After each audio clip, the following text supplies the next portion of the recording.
Hey guys, Eric Steenberg here, ESMA Fitness. Today, what I want to go over is my predictions for the upcoming UFC event this week. It's 268.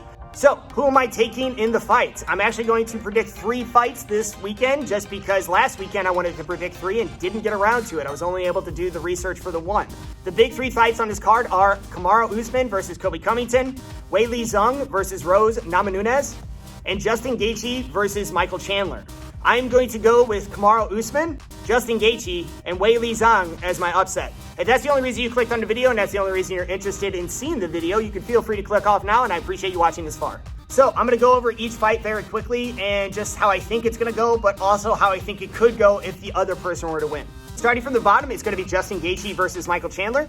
Michael Chandler tends to start very, very fast in his fights, but he's also very hittable. And because of that, I'm going to take Justin Gaethje. Justin Gaethje's been in some very hard wars with guys and has been able to survive. I don't think Michael Chandler quite has the stopping power in order to stop somebody like Gaethje. I think Justin Gaethje is going to outbox Michael Chandler along with very, very effective calf kicks. I could see Justin Gaethje stunning Chandler in the 3rd or 4th round at some point and dropping him and getting a finish. Gaethje's striking has gotten significantly better underneath Trevor Whitman, and his straights and his calf kicks and his timing and his circling and his ability to get in and out, it's just so much better than it used to be that he doesn't really need to brawl like he used to, but if he has to, he can. He always has that in his back pocket. His fight against Tony Ferguson is a prime example of this, and even his fight against Khabib, in my opinion, is a good example of this.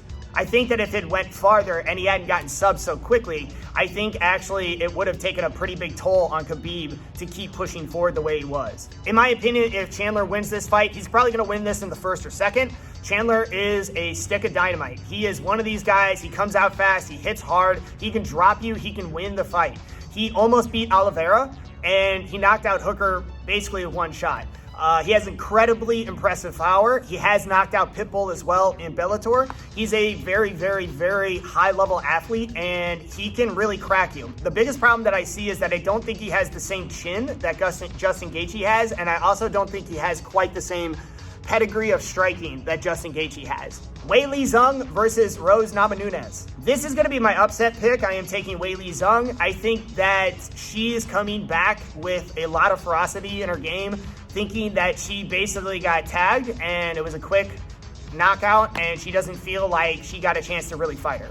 I think if the fight goes long, which it probably will, it is 115 pounds women division, that it actually benefits Weili Zhang. Weili is a bruiser. If she has to be, she'll get in your face. She will put a pace on you. I also think Weili Zhang is going to turn this into much more of a wrestling match than their first fight. Obviously, their first fight was very quick. Rose hit her with a pendulum kick to the face and she was out. I think Rose is extremely dangerous in the 1st and 2nd round, but I do think she fades as the fight goes on. She is kind of a glass cannon in a lot of ways. I think that her striking and her ability to hurt people early or sub people early is very high, but her ability to take that same kind of damage back is relatively low. Weili Zhang can basically do what Jessica Andrade did and just come forward and put a bruising pace on her, beat her up, throw hard strikes, wrestle her a lot. I think that's the move. That was a split decision win for Rose. I don't think it was a split decision win. I do think Rose won that fight. But that being said, to me, Weili is just a super strong physical beast at 115. And I think she gets in there early. She grinds hard. Weili's been working with Henry Cejudo, so I would hope that her wrestling's gotten a little better and her grappling's gotten a little better. I just think it's a grindy 5-round fight where Weili kind of takes the last 3 rounds. If Rose wins, I think she wins in spectacular fashion like she always does. I could see her tagging Weili coming in on a takedown kind of stunned, and actually Rose throwing up an armbar or a triangle and catching her in a submission. Rose is underrated on the ground, and I actually think that is a high possibility. And last but not least, Kamaru Usman versus Colby Covington. I think Kamaru Usman is probably the pound-for-pound best fighter in the UFC currently. He has not lost since 2013. He is so well coached at this point, and he is so solid in what he does that there's not that many holes. He would have a hard time, I think, going up to 85. I think a lot of his advantages come from the fact that he is a massive 170, but that doesn't change the fact that he's basically impossible to take down. His boxing is probably better than everybody's at 170 currently.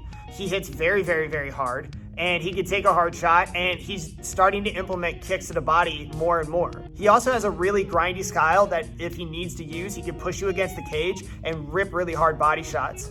It's just very basic, but it works, and it's so effective. I just don't see a whole lot of guys being able to do much against it. I also don't think Kobe quite hits heavy enough in order to really sit Kamaru Usman down. That being said, I do think that Kobe is more involved in this fight than the betting odds would have you believe. The betting odds have Kamaru Usman pretty far ahead, and in my opinion, it's more competitive than that. I still think Kamaru's going to set him down in the third, but I do think that Kobe can win this fight. Kobe Covington is extremely high-paced and very strong-willed, and those two things can win you fights. You can look at Glover Teixeira in his past fight against Jan Blachowicz, and you can get a good example of somebody who's just determined to win no matter what. That guy was on a tear for a long time before he got the belt. And I think that Kobe Covington basically has the attitude of, I want to die in order to get this belt. He really is kind of almost a Diaz brother in that regard, except with the WWE kind of bullshit behind him. And I just think that there is a chance that Kobe Covington comes out, puts a super hard pace, wrestles, kicks to the head, changes up his striking constantly, moves his head a little bit more, he's a little harder to hit, and he could go 5 rounds and win a fight like that. I think he probably could take 3 rounds and lose 2, and it could be, basically a decision win for Kobe Covington. Do I think that's going to happen? Probably not. I think that he's going to start eating those shots heavy early. They're going to sit on him worse than they did in the previous fight because I think Kamaru is getting better at placing them, and I think that he gets set down in the third and it's over. Hey guys, thanks for watching this far, and if you're still watching right now, you're awesome and amazing and the coolest person on earth, I promise. Coming from the least coolest person on earth. Anyways, if you want to help me out a little bit more, please share the video, like the video, comment. If you have any questions, I will answer it. If you think I'm dumb and you've watched this far, that's okay too. I appreciate you watching this far. I'm going to try to do more of these videos in one, so I will be covering multiple people in one video as opposed to just single fights.